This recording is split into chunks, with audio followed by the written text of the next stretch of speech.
Hey, my friends, this is Tom, and welcome back to Unlocked English. Let me describe a situation, and you tell me if this is you. You sit down at night, you turn on Netflix, and you watch an entire movie in English. You understand the jokes, you understand the plot, you feel like a genius. But the next morning, you go to a coffee shop. The barista looks at you and says, "What can I get for you?" And suddenly, your brain is empty. Your throat feels tight. You forget the word for milk. You stumble, you blush, and you end up just pointing at a picture on the menu. Does that sound familiar? You aren't alone. This is what I call the paradox of understanding. You have the information in your head, but you cannot get it out of your mouth. Many of you think the problem is that you don't know enough words. You think, I need to study more vocabulary. No, that is a lie. If you can understand this podcast right now, you already have enough English to have a conversation. Your problem isn't a lack of words. Your problem is a delivery problem. Your brain is a library where all the books are on the floor and the lights are turned off. Input versus output. We need to be clear about how the brain works. Understanding English and speaking English use two completely different circuits in your head. Think of your brain like a city. Input, which is listening and reading, is like a giant warehouse. You are just receiving boxes. It is passive. You sit there and the information comes to you. Your brain only has to recognize the patterns. Output, which is speaking and writing, is like a factory. In a factory, you have to build something from scratch. You have to find the raw materials, put them in the right order, and send them out the door in real time. The reason you feel stuck is that you have spent 10 years building a massive warehouse, but you haven't spent a single day building your factory. You are a professional listener, but you are a beginner speaker. They are two different skills. You cannot learn to drive a car by watching a documentary about engines. You have to put your hands on the wheel. The perfectionism virus. Now, let's talk about why you are afraid. It is because of the perfectionism virus. Most of you learned English in a school system that punished you for making mistakes. If you forgot an S at the end of a verb, the teacher put a red mark on your paper. You learned that a mistake is a failure. But in the real world, silence is the only failure. I want you to repeat this after me. Literally, say it out loud right now. Fluent with mistakes is better than silent with grammar. Say it again. Fluent with mistakes is better than silent with grammar. When you try to speak with perfect grammar, you create a time thief. You think, wait, is it I have gone or I went? While you are thinking about that rule, the conversation has already moved on. You missed your chance. You are so worried about being correct that you forget to be human. Perfectionism is a wall. If you want to speak, you have to tear that wall down and be okay with being messy. The communication first mindset. Let me give you a case study. I have 2 students. Student A is a perfectionist. He knows every grammar rule in the book. He can pass a C1 exam with a perfect score. But when he goes to London, he is too afraid to talk to anyone because he might make a mistake. He stays in his hotel room. He is technically advanced, but he is functionally silent. Student B only knows about 500 words. Her grammar is terrible. She says, I go store, buy bread, no money, sorry. But you know what? She gets her bread. She makes friends. She laughs. She is communicating. Who is the better English speaker? It is student B. English is not an art project. It is a bridge. If a bridge is ugly, but it allows you to cross the river, the bridge is successful. If a bridge is beautiful, but it's broken in the middle and you fall into the water, the bridge is a failure. Stop trying to build a beautiful bridge. Just build a bridge that works. Goal setting from fluent to clear. Finally, we need to change your goal. Stop saying, I want to be fluent. What does fluent even mean? Even native speakers stumble. Even I make mistakes. Fluent is a vague, invisible target that you will never hit. Instead, your new goal is to be clear. Clear means, can the person in front of you understand what you need?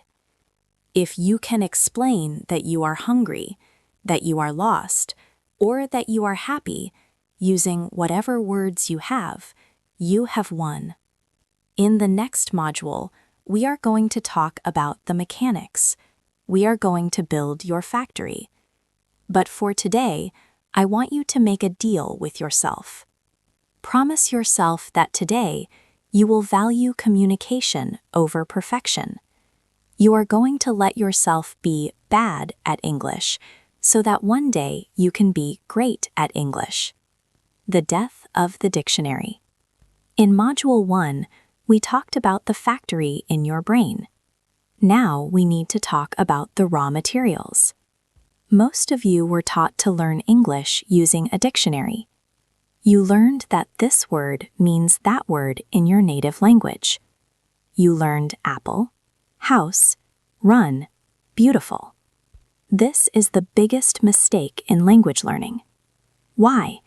Because when you learn single words, you force your brain to do heavy lifting every time you open your mouth. Imagine you want to say, I'm sorry, I didn't mean to do that. If you learn word by word, your brain has to find I am sorry, the past tense of mean, to do that. That is 6 separate mental operations. While your brain is doing that math, there is a long, awkward silence. This is what I call the pause. It's that brain lag that makes you feel stupid, even though you are actually very smart. The dictionary is dead. If you want speed, you must stop learning words and start learning chunks. The power of chunks. Mental Lego sets. What is a chunk? A chunk is a group of words that always stay together. Think of them like mental Lego sets. Instead of building a house brick by brick, you are buying a pre-made wall. You just pick it up and put it down.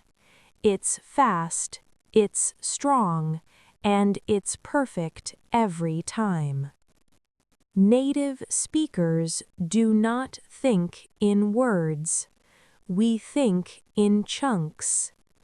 When I say, by the way, I don't think of 3 words. My brain sees one single unit of meaning. When you use chunks, your fluency increases instantly because you are bypassing the grammar office in your brain. You don't need to know why the grammar works. You just know that the phrase works. Examples of functional chunks. Let's look at 3 categories of Lego sets you can use right now. I want you to listen to these and repeat them with me. Notice the rhythm. Social chunks. How's it going? Instead of, how are you? I was wondering if. A polite way to ask for something. To be honest with you. A way to share an opinion. Professional chunks. I'll get back to you on that, when you don't have the answer yet.